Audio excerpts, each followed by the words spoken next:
5 महीने की प्रेग्नेंट छाया आज बहुत खुश थी, बल्कि उसके पूरे परिवार में सब खुश थे, क्योंकि पहले सोनोग्राफी में छाया और उसका बेबी दोनों ही हेल्दी थे। जॉइंट फैमिली थी छाया की। पति अतुल के अलावा सास ससुर, चाची चाचा, उनके बच्चे सब साथ ही रहते थे और सब छाया की प्रेगनेंसी से बहुत ज्यादा खुश थे। प्रेगनेंसी के बाद से ही चाची रोज रात को अपने हाथ से बना केसर दूध छाया को पिलाती और उसके पेट को सहलाकर आशीर्वाद देती।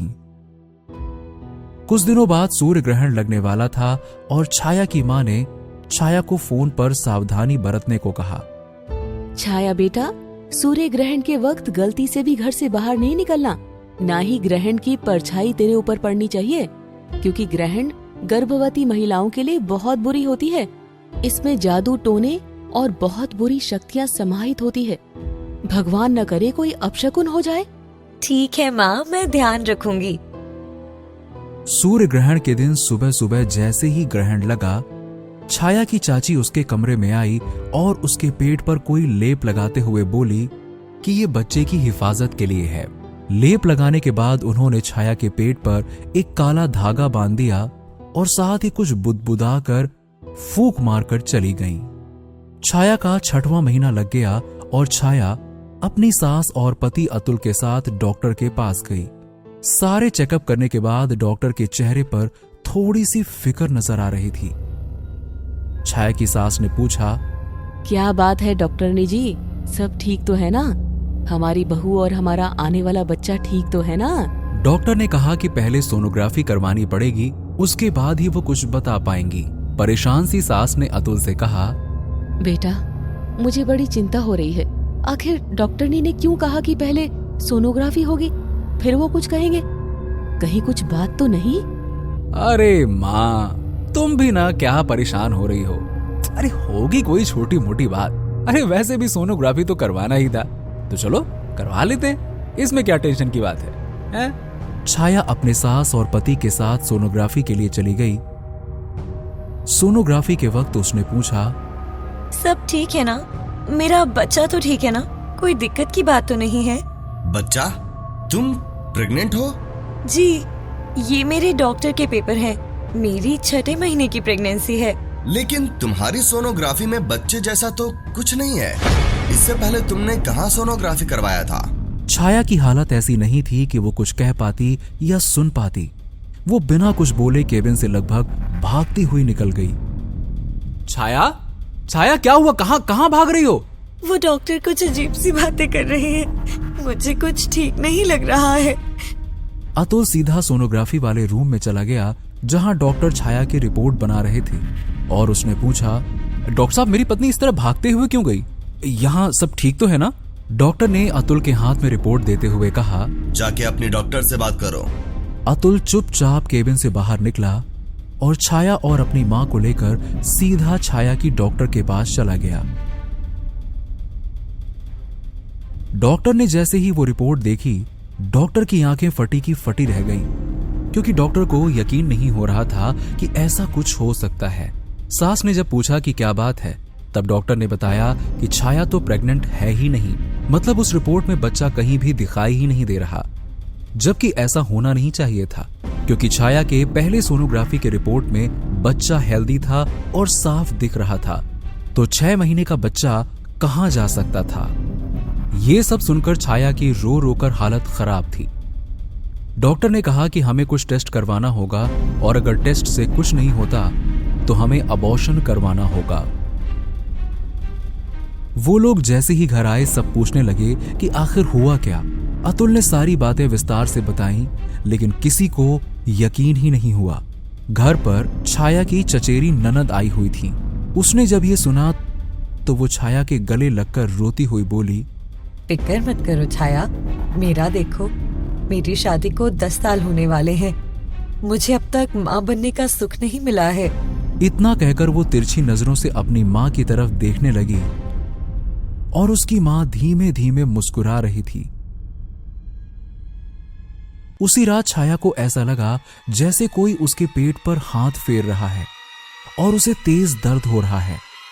छाया दर्द से छटपटा रही थी और अचानक उसकी आंखें खुली तो उसने देखा उसके बगल में कोई औरत खड़ी है जिसके लंबे लंबे बालों से उसका चेहरा ढका हुआ है और उसने काला लिबास पहन रखा है और वो छाया के पेट पर हाथ फेरते हुए कुछ बड़बड़ा रही है। छाया अपने बगल में लेटे हुए अतुल को उठाने की कोशिश कर रही थी, लेकिन उसके मुंह से आवाज नहीं निकल रही थी और धीरे धीरे करके छाया बेहोश हो गई। अगली सुबह जब छाया की आंख खुली तो उसने देखा कि घर में थोड़ी सी खुशहाली का माहौल लग रहा था। छाया ने जब पूछा तो पता चला कि उसकी चचेरी ननद जो 10 सालों से प्रेग्नेंट नहीं हुई थी वो प्रेग्नेंट हुई है और उसकी प्रेगनेंसी रिपोर्ट पॉजिटिव आई है। छाया को अपनी ननद के लिए बड़ी खुशी हुई। उसी दिन छाया की मां और उसके पापा उससे मिलने आए और छाया अपनी मां से लिपटकर बहुत देर तक रोती रही। तभी छाया की चाची सास ने छाया की मां को मिठाई दी और अपनी बेटी के प्रेगनेंसी की खबर सुनाई। छाया की मां ये सुनकर सोच में पड़ गईं और चाची के जाने के बाद छाया की मां ने अपनी बेटी से पूछा, बेटा, जब से तू प्रेग्नेंट हुई है तब से क्या क्या हुआ है, मुझे सब कुछ बता। क्योंकि उसकी मां के दिमाग में यही घूम रहा था कि जो लड़की शादी के 10 साल बाद तक गर्भवती नहीं हुई, छाया के बच्चे के गायब होने के एक दिन बाद वो कैसे गर्भवती हो सकती है। छाया ने सारी बातें बताई। छाया की मां के दिमाग में ग्रहण के दिन चाची की हरकत अटक गई। छाया की मां ने उसकी सास से बात की। समधन जी, मेरी मानिए तो डॉक्टर तो ठीक है, एक बार और ओझा तांत्रिक से भी मदद लेनी चाहिए। कई बार कुछ चीजें ऐसी होती है जो हम समझ नहीं पाते। हम छाया को हमारे गुरुजी के पास ले जाते हैं। लेकिन छाया की सास और उसके पति अतुल दोनों ने ही इस बात का विरोध किया।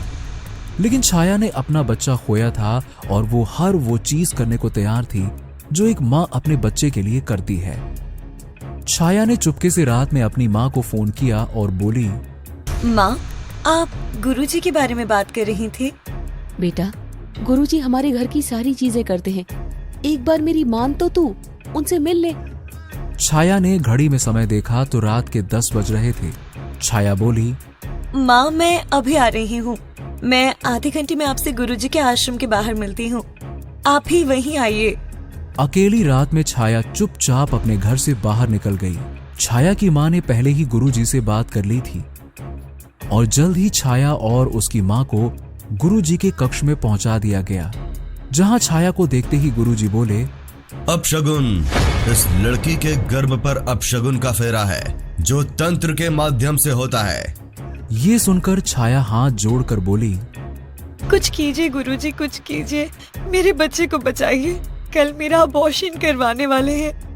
तू चिंता मत कर। उसके बाद गुरुजी ने एक छोटी सी पोटली छाया के हाथों में पकड़ा दी और बोले, इसे ले जा और कल सुबह इसे उस लड़की को खिला देना जो गर्भवती हुई है। उसके बाद मैं आकर सब संभाल लूंगा। छाया चुपचाप वो पोटली लेकर आई और अगली सुबह सबके नाश्ते के साथ अपनी चचेरी ननद के लिए खासकर केसर का दूध बनाकर उसमें गुरुजी की दी हुई पोटली से चूर्ण मिलाकर बोली, दीदी, ये केसर दूध आपके लिए। कहते हैं केसर का दूध पीने से बच्चा गोरा चिट्टा होता है। उसकी ननद ने वो दूध पी लिया। उसने जैसे ही उस दूध को पिया वो चिल्लाने चीखने लगी और अपनी माँ से बोली, माँ, कुछ करो वरना मैं मर जाऊंगी। इस छाया ने मुझे दूध में मिलाकर कुछ पिलाया है, ये जलती है मुझसे, मेरी प्रेगनेंसी से जलती है। छाया की चाची सास उसके बाल पकड़कर पूछने लगी कि आखिर उसने ऐसा क्या किया है।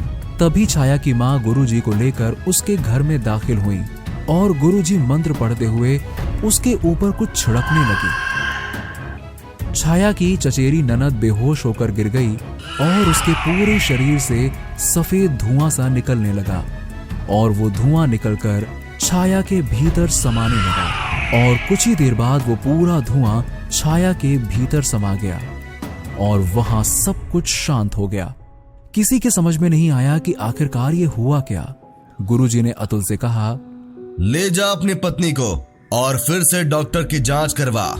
अतुल बिना कुछ बोले छाया को लेकर गया और तकरीबन 1 घंटे बाद जब अतुल आया तो वो हैरानी से बोला, छाया प्रेग्नेंट है, 6 मंथ का बेबी है और बेबी बिल्कुल हेल्दी है।